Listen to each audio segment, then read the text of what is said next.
Perhatian! Konten ini mengandung konsep esensi ilahiyah yang membutuhkan aspek pemahaman mendalam, yang kemungkinan hanya dapat diakses dengan keterbukaan hati dan pikiran, untuk mencapai tingkat pencerahan dan kesadaran yang lebih tinggi. Baik, teman-teman semuanya, kita lagi bersama dengan guru kita lagi, Bapak Ahmad Khodim. Kita kedatangan tamu juga, subscriber kita dari Tulungagung, satu keluarga. Tadi sempat, Trenggalek. Tadi sempat konsultasi dengan Pak Khodim ya. Pak Khodim, kita itu kan kadang mengalami sebuah kondisi gitu yang sebenarnya tidak kita inginkan gitu ya, seperti yang dialami oleh teman kita, banyak lah ya, yang dituduh, kamu tuh delusi, kamu tuh halusinasi gitu ya, kamu tuh gak karpe dewe gitu kan ya, tidak seperti orang pada umumnya kan begitu. Itu kemudian memunculkan sikap khawatir yang sangat luar biasa di dalam diri orang tua, lingkungan keluarga dan seterusnya gitu.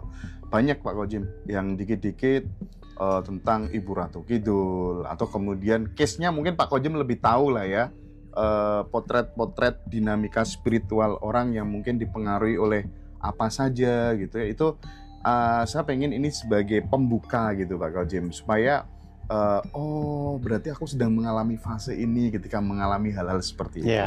Monggo Pak Khodim. Ya, terima kasih Mas Hendra.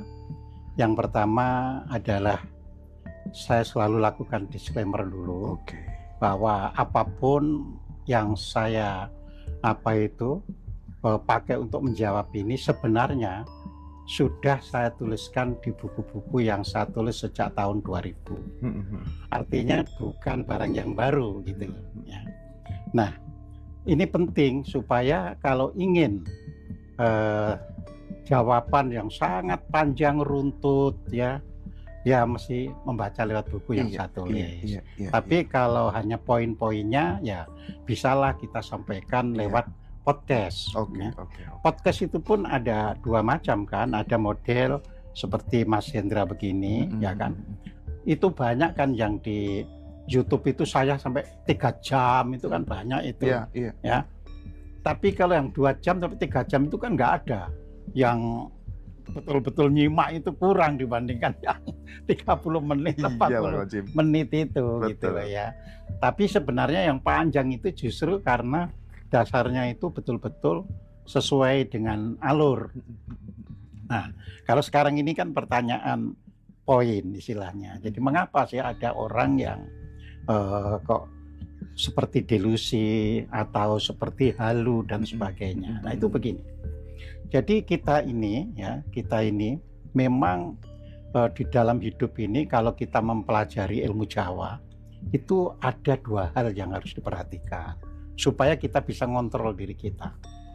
Nah, yang pertama kita harus menyesuaikan keadaan yang sesuai dengan alam realitas.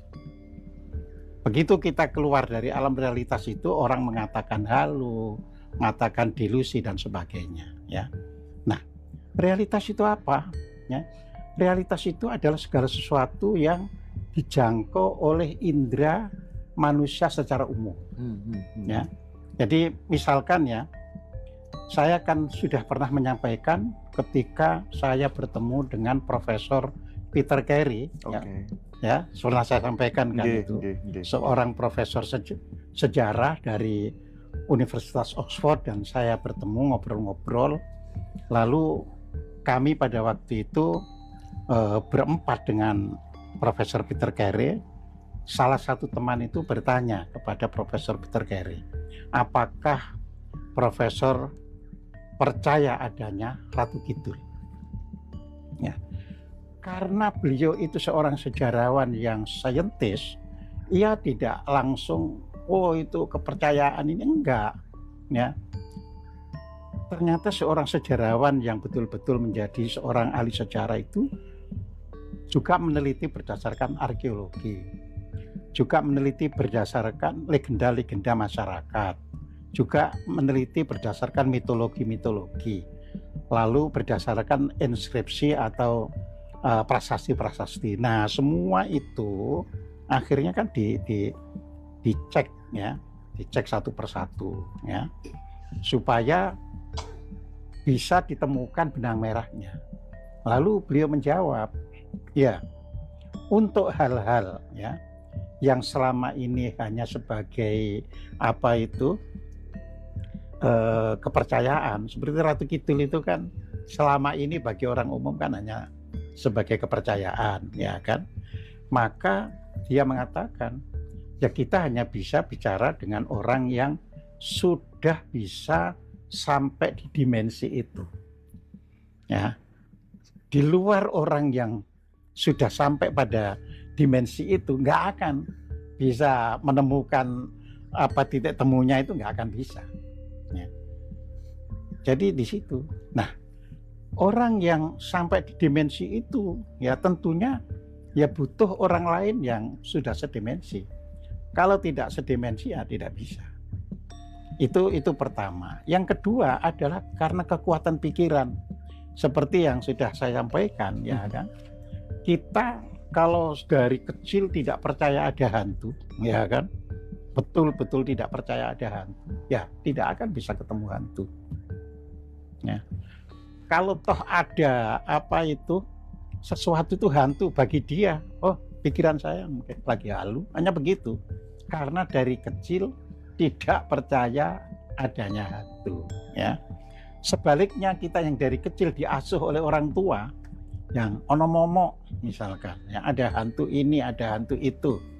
Akhirnya ketika ketemu itu kita nggak bisa terus menyanggah apa itu, oh ini bukan hantu, nggak bisa, ya. Nah makanya kan pada waktu itu Mas Hendra juga tanya pada saya, Pak Gojim apa itu percaya adanya hantu? Ya karena sudah diasuh dari kecil, ya sehingga ketika dihadapkan betul mau nggak percaya ada hantu nggak bisa.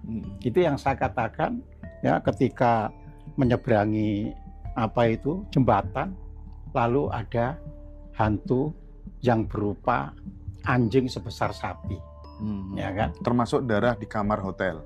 Termasuk darah di kamar hotel, dan itu betul-betul saya cuci berupa darah memang. Ya. Nah, mungkin untuk orang yang dari kecil tidak pernah percaya hantu. Hantu juga begini, nggak ada gunanya saya. Iya, ya, dia paling begitu juga nggak ada gunanya gitu, ya kan. Lah kalau gini kan, iya ini orang yang ya kan. Ya, jadi terus akhirnya kita bisa berdoa untuk tidak istilahnya itu hantu itu muncul sehingga orang lain ketakutan. Jadi itu sumbangsih yang bisa kita berikan ketika gini, ya. Sama dengan ada teman kan. Teman ini memang teman yang ngaji pada saya. Oke. Ya. Itu tidur di hotel Hyatt Residence Yogyakarta. Ya. Dia bilang, aduh aku kemarin Pak Gojim tidur di Hyatt Residence ada hantunya, kan gitu kan. Hantunya gimana? Gitu. Tapi sebelum saya tanya hantunya gimana, saya langsung gini dulu. Itu kan di kamar nomor sekian belok dari resepsionis belok ke kiri gitu kan. Loh, Pak Gojim kok tahu? Soalnya aku sudah pernah tidur di situ. Dan teman saya yang dihantui tapi bukan saya. Ya. Akhirnya teman itu yang minta pindah kamar gitu kan. Nah baru saya ditanya, karena boleh jadi pesan hantu berbeda. Karena teman itu selalu mendengar semalam suntuk itu sepatu Lars. Ya, si teman ini. Maka gak berani. Masa Pak Gojim gak dengar? Enggak, ini saya sih nyaman-nyaman saja tidur kan gitu. Nah teman itu akhirnya minta pindah kamar, ya. Terus si yang ngaji itu saya tanya, itu hantunya apa sih Pak? Ini kan saya datang dari pertemuan itu jam 11 malam, sudah mandi-mandi terus tidur ya kan, tapi harus selimut ini ditarik. Ya saya pikir kepancal kaki saya, gitu kan. Jadi jatuh, saya ambil lagi. Begitu seliut kok jatuh lagi gitu kan. Jadi diambil lagi. Akhirnya nggak bisa tidur semalaman gara-gara kalau seliut sedikit, nah supaya nggak jatuh kan terus aja melek jadi. Nah Ya itu kan terus saya sampaikan, iya memang macam-macam. Oke, nah Iya. gimana Pak Kojim kalau misalnya kasusnya itu seperti Mbaknya itu kan, kalau aku lihat secara sepintas gitu ya,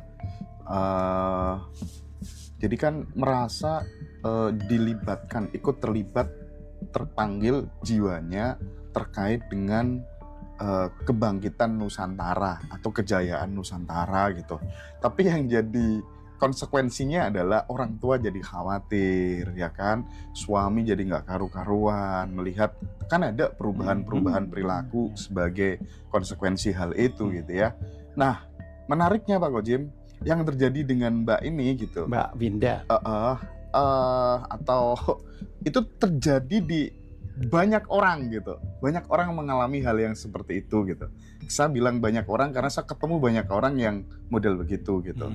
Dan ya bukan nganeh-nganehi adat, tapi yang jelas orang tua khawatir gitu. Nah, bagi teman-teman yang mengalami kondisi spiritualitas yang seperti itu, Pak Kojim, apa yang harus dilakukan biar semuanya tetap stabil gitu, artinya semuanya tetap stabil gitu, jadi keluarga juga tetap safety gitu ya, pertemanan juga tetap aman, pekerjaan tetap lancar, anak rawat gitu, gimana? Ya begini, tadi juga sudah saya sampaikan ke Mbak Winda ya, bahwa memang orang yang menerima pesan seperti itu banyak. Saya juga tidak mengatakan cuma Mbak Winda, banyak orang, banyak ya kan. Ya karena saya sendiri juga banyak ketemu orang-orang yang demikian ya. Tetapi saya sudah sampaikan, sebenarnya kita ini ya itu ada frekuensi yang bisa dilalui hal-hal yang bersifat mistis itu. Oke. Nah, namun besaran kita dilalui itu berbeda-beda ya. Ada yang sebenarnya ya dia hanya untuk bagi dirinya dan keluarganya, nggak lebih dari itu. Nah, ada yang untuk sekampungnya, ada yang untuk lebih besar lagi, bahkan mungkin untuk satu negara, ya. Jadi seperti itu. Jadi, nah, kita tentunya harus merasa sebenarnya tugas saya itu untuk siapa. Boleh bertanya, ya. Kalau kita itu, kita pun bisa berdiskusi. Saya termasuk orang yang saya ini menulis untuk siapa.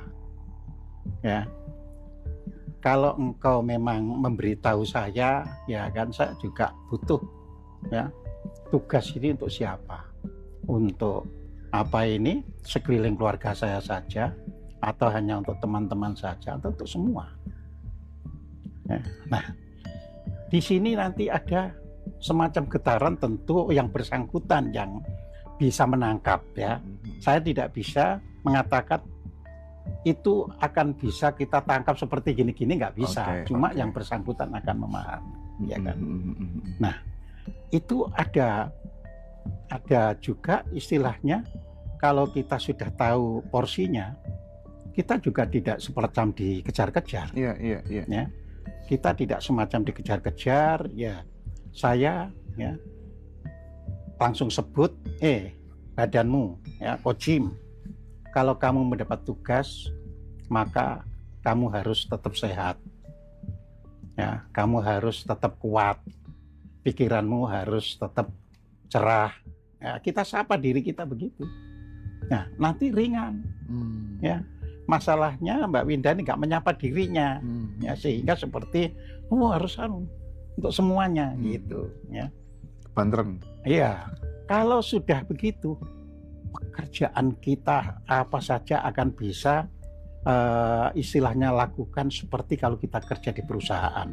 Jadi ada tugas yang untuk ini harus selesai dulu. Ada tugas yang untuk ini.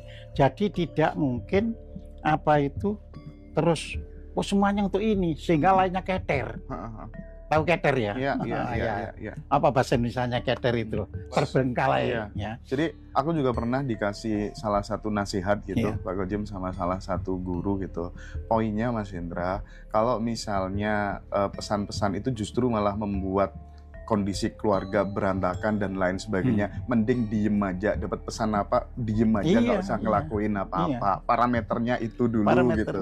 Parameternya itu dulu gitu ya Pak Kojim ya. Betul. Nah, tapi aku pernah wawancara orang juga Pak Kojim, yang dulu dia tuh ini pokoknya dewanya halusinasi tingkat tinggi gitu. Tapi dia benar-benar merasakan sensasinya berhubungan badan dengan makhluk gaib dan seterusnya gitu Pak Kojim. Nah, apa sih tips dari Pak Kojim? Ini kan bagian dari baru perjalanan gitu kan. Artinya kan ada tangga yang harus dilewati gitu. Nah, gimana supaya kita bisa ngelewatin tangga itu sehingga semuanya aman gitu Pak Kojim? Jadi begini Mas, kan seperti yang sudah beberapa kali saya sampaikan bahwa dimensi tubuh kita ini pun bertingkat-tingkat. Jadi ini adalah dimensi yang paling kasar, tubuh jasmani ini. Lalu sedikit lebih halus ada dimensi tubuh yang lebih halus, yang saya tulis di dalam buku Kekuatan Takwa, itu namanya dimensi tubuh kesadaran. Ya. Nah, di sini ya, kesadaran itu artinya mulai sadar bahwa ini ada saya, ini ada orang lain. Itu meningkat lagi ke dimensi jantung ya. Jadi begitu ke dimensi jantung itu sudah kita mulai emosi-emosi kita itu mulai tereksploitasi. Nah, mungkin saja Mbak Winda ini emosinya tereksploitasi sehingga akhirnya ini harus saya begitu. Nah, itu harus naik. Oh, saya tidak cukup di sini, harus naik. Nah, naik itu nanti masuk dimensi budi. Iya, dimensi yang budi. Jadi dari dimensi fisik, dimensi kesadaran, dimensi jantung, dimensi budi, ya. Nah, budi itu sendiri kan istilahnya orang mulai cerah, ya. Orang mulai cerah. Jadi artinya segala sesuatunya harus ditimbang secara rasional. Harus ditimbang dulu. Aku kalau ngomong gini kira-kira orang tersinggung tidak? Aku kalau begini nanti ada orang tersakiti tidak? Nah, itu di dimensi budi. Nah, kalau sudah dimensi budi naik lagi, itu kita bisa bukan halusinasi, ada sesuatu penampakan yang istilahnya aneh-aneh. Tetapi justru di situ ya kan kita harus mulai diam. Kita tidak boleh stimuli ya kan, karena senang di situ. Nah, jatuhnya para orang-orang spiritual itu di situ. Ya. Jatuhnya. Jadi akhirnya nggak bisa lagi berpikir jenius, berpikiran gitu. Nah, ini nih menarik, ini gitu. Sangat menarik gitu. Karena memang pada tataran nyata gitu ya, teman-teman ketika belajar meditasi banyak yang terjerumus di lembah halusinasi. Nah, aku pengen bertanya gitu. Padahal esensi dari meditasi itu kan sebenarnya hadir utuh di sini saat ini gitu ya Pak Kojim ya. Sehingga pikiran menjadi tenang, ide semakin hari semakin genuine, semakin keren gitu kan ya. Jernih, itu tuh penyebabnya apa Pak Kojim? Meditasi kok justru membawa orang banyak yang halu gitu. Oh gini, jadi kita ini kan tadi kan saya sudah sampaikan ada tahapan-tahapan tubuh itu punya sensasi sendiri-sendiri. Iya kan. Nah, ketika meditasi itu kan dari alfa turun ke theta. Nah, di theta itulah tempat bermimpi dan sebagainya. Ya. Nah, karena dia itu bermeditasi kan bukan tidur untuk bermimpi. Maka timbullah sesuatu seperti di alam mimpi. Ya. Nah, banyak terus wah itu bisa aneh-aneh, Mas. Bisa aneh-aneh. Bisa menunjukkan hal-hal yang tidak pernah kita alami kalau secara ragawi begini, ya kan? Kita ya tergantung orangnya. Kalau misalnya di dalam dirinya itu ada refleksi laki-laki senang perempuan, ya yang datang perempuan yang mengajak aku ini orang sesuai sakti. Atensinya Pak Kojim ya. Betul. Aku ini perempuan yang memang diutus untuk nyambut Anda dan sebagainya. Ya terus orang bilang aku ketemu nyai ini, ya kan. Terus ada yang karena kepengen punya kesaktian Yang muncul itu tokoh sakti, saya penunggu di hutan ini, kamu minta apa? Ya, itu semua karena saya ini sudah yang ngalami sendiri. Karena diajarkan memang, ya kamu harus diam. Itu. Jadi kita tidak perlu bukan menolak. Diam itu bukan menolak loh ya. Ya, kita supaya terus masuk ke wilayah delta. Ya. Jadi kan dari theta itu turun ke delta. Jadi ada kan beberapa narasumber itu yang memang dia merasa tertuntun gitu kan oleh leluhurnya gitu. Terus kemudian mengabarkan ini ke khalayak dan lain sebagainya. Dan endingnya Pak Kojim, dan dia sekarang menyesal gitu. Endingnya justru malu dilihat banyak orang, ternyata nggak tepat semuanya. Itu ternyata menurut dia adalah aku masih berada di fase itu waktu itu Mas Hendra. Andai kata kemudian aku nggak menghiraukan yang model tayangan-tayangan begituan gitu ya, aku mesti nggak bakal malu seperti saat ini. Gitu. Kalau di dalam tadi body tadi setelah budi ya kan, tubuh budi itu kan istilahnya fungsi rasional.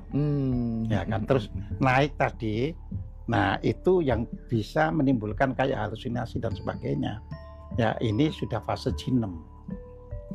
Jinem. Kalau di dalam istilah Jawa, ya. Nah, kita orang Jawa mencari bahasa Indonesianya susah. Ya, jadi fase jinem. Di fase jinem inilah banyak orang yang klaim jadi nabi. Pas, ya. Presisi Pak Kojim. Jadi di fase jinem inilah orang bisa menyatakan aku diberi petunjuk untuk gini. Nah, ini gini, ini relate banget karena dia kan tidak begitu tertarik ya dengan merasa dibodohi sama agama Islam gitu kan. Terus di belakang layar tuh bilang ke aku, nanti Mas Hendra, tanggal sekian bulan sekian, Ka'bah itu akan guling gitu ibaratnya gitu ya. Sampai begitu Pak Kojim. Nah ini kalau nggak direm, andai kata kemudian dilihat banyak orang kan ya repot yang model-model kayak gini gitu. Berarti kita harus pinter-pinter ngerem gitu ya Pak Kojim ya. Iya, kayak kita ini kan harus ngukur diri. Istilahnya kita harus ngukur diri. Misalnya saya ya sebagai orang laki-laki punya istri, punya anak ya. Itu juga punya konsekuensi keluar Mas. Begitu kita sudah sampai fase jinemnya, bukan hanya yang di pikiran, yang luar itu bisa tertarik. Misalnya ada perempuan langsung WA, aku kepengen sama yang pernah saya sampaikan kan, kan Islam menghalalkan istri sampai 4. Saya mau dijadikan istri yang keempat, ya kan? Ya, karena saya itu ingin punya anak ya kan yang mendapat warisan ilmu dari bapak. Ini godaan namanya jadinya gitu loh. Yang di dalam Pustaka Widasa Sangka itu yang namanya godaan batin. Jadi ada godaan lahir, ini godaan batin gitu loh. Ya godaan batin akhirnya tumus ke lahiriahnya kan gitu ya. Jadi memang orang laku spiritual itu kan mau tidak mau terkadang mesti ada pembeda gitu ya. Ada sesuatu keajaiban dan lain sebagainya. Yang paling susah itu aku dikasih tahu sama sahabatku nih namanya Amanda nih. Yang paling susah itu pada saat kita ngerumang sani gitu kan ya. Udah dikasih bisikan terus kita ngerumang sani di situ awal malapetaka gitu ya Pak Kojim ya. Itu tadi itu di fase kelima. Tadi kan fase 1 badan fisik, fase 2 badan sadar, fase 3 badan jantung, fase 4 badan budi. Nah ini badan jinem. Di jinem inilah banyak orang klaim nabi walaupun sing dadi nabi beneran juga sedikit gitu, tapi gak kurang-kurang orang yang ngeklaim jadi nabi. Kalau nggak gitu, kalau misalnya ditarik ke literasi Jawa, dia ngeklaim bahwa dirinya adalah Satrio Piningit, Ratu Adil, ya kan? Akhirnya kan santri-santrinya banyak yang dibawa ke pinggir pantai gitu ya, undang bencana segala macam. Dan lagi ketika di fase kelima ini ya kan, tidak berarti bohong, tidak. Cuma ini kan penilaiannya itu di luar dari itu tadi yang reality. Ya, sehingga antara yang benar dan yang masih kabur itu ya menjadi satu. Iya. Nah, di sini budi menjadi pengontrol. Makanya budi itu tengah-tengah. Nanti kan 3 ke atas, 3 ke bawah, ya. Jadi 3 ke atas itu berarti jinem, ya kan? Naik lagi itu menjadi ke bumi apa itu sukma. Tertingginya ke bumi rasa, ya kan? Jadi 3 ke atas, 3 ke bawah. Nah, ini pengikat. Ya kalau di sini terus kita los, ya bisa keliru. Kita nggak menyalahkan ya Pak Kojem ya, teman-teman yang di level itu, karena berdasarkan teman-teman dekat saya itu memang dia merasakan betul sensasinya gitu ya. Saya bisa cerita begini karena sudah pernah merasakan itu. Tapi minimal jangan berhenti di situ, harus naik level gitu ya Pak Kojem ya. Betul. Oke. Jadi itu naik lagi. Jadi nanti ya semua ada gunanya. Kalau misalkan orang senang kesenian, ya itu halusinasi di bidang musik itu bisa indah gitu ya. Iya, bisa direalisasikan. Tapi kalau terus yang berkaitan dengan nanti jadi begini, jadi gini, direm. Tapi kalau yang berkaitan dengan dunia realita, kayak musik kan dunia realita, atau keterampilan atau membuat apa itu dunia realita, dipenuhi. Itu tadi tidak sepenuhnya salah benar di situ, karena itu alamnya itu alam maya. Ya, alam maya itu bukan salah benar, cuma gimana kita bisa memilah, istilahnya terus memilih, dari memilih. Nah itu kalau kita terus saja membiarkan masuk ke alam yang lebih tinggi, yaitu alam sukma. Ya, orang Buddha mengatakan itu sebagai alam kosmik. Jadi itu bentangan alam. Nah itu malah bisa ya kabur dari segala macam, tapi juga bisa menemukan yang belum pernah ditemukan orang. Mungkin Budi dalam perspektif Pak Kojem itu kayaknya memang oke lah kita melihat mendengar bisikan, melihat tayangan apa aja itu kita harus kembali ke Budi sebagai kontrolnya. Mungkin itu kesadaran gitu kira-kira karena itu titik ikat kan. Nah itu titik ikat. Jadi di situ. Makanya disebut budi. Oke. Dan itu juga mungkin berlaku buat banyak ya Pak Kojem guru-guru spiritual yang dikit-dikit itu. Makanya saya dikit-dikit kan selalu gini Pak Kojem. Bocoran bencana dari leluhur bernama ini itu juga mungkin berada di fase itu. Jadi saya meskipun mendengar itu semua, saya tidak pernah menyalahkan. Ya tidak pernah menyalahkan. Cuma di dalam batin sebenarnya nggak perlu sampai ke sana, kan gitu kan. Kalau menyalahkan itu kan artinya boleh jadi memang itu informasi itu benar, cuma cara memahaminya yang salah. Kan ada 2 hal ini ya, sesuatu itu terlihat secara maya, boleh jadi yang dilihat itu bukan bohongan. Ya, tetapi ketika ia harus menyampaikan secara lahiriah keliru. Tafsirnya terlalu subjektif. Dia tidak bisa memahami, menerjemahkan prosa menjadi puisi, puisi menjadi prosa, metafor gitu kira-kira ya. Oke. Ini sangat mengedukasi sekali teman-teman ya dari Pak Kojem gitu, karena bahaya wahem itu atau delusi, ilusi itu ternyata Pak Kojem mulai dari anak remaja itu kalau nggak ada yang betulin gitu, mau sampai dia nenek-nenek itu ternyata sama gitu. Bisa. Iya, banyak yang kayak gitu. Sehingga yang muncul, arek iki kok cek ngene gitu kan. Jadi pikiran itu pun bisa bekerja di luar dari apa yang pernah kita pikirkan. Jadi pikiran itu sendiri bisa bekerja di luar apa yang pernah kita pikirkan. Nah, tujuan meditasi itu kan sebenarnya tidak memikirkan. Artinya kalau tidak memikirkan, tidak nanggapi apapun tayangan-tayangan yang muncul. Langit tidak akan terpengaruh sama awan. Cuacanya bagaimanapun, langit tetap langit gitu ya. Iya.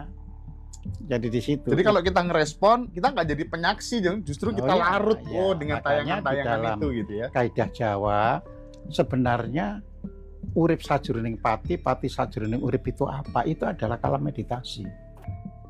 Jadi ketika kita meditasi, kalau kita sudah sampai urip ing sajroning pati, artinya kita ini hidup. Orang bermeditasi ini kan hidup, tapi sajroning pati. Artinya dia tidak tergoda, tidak terganggu oleh siapa dan apapun.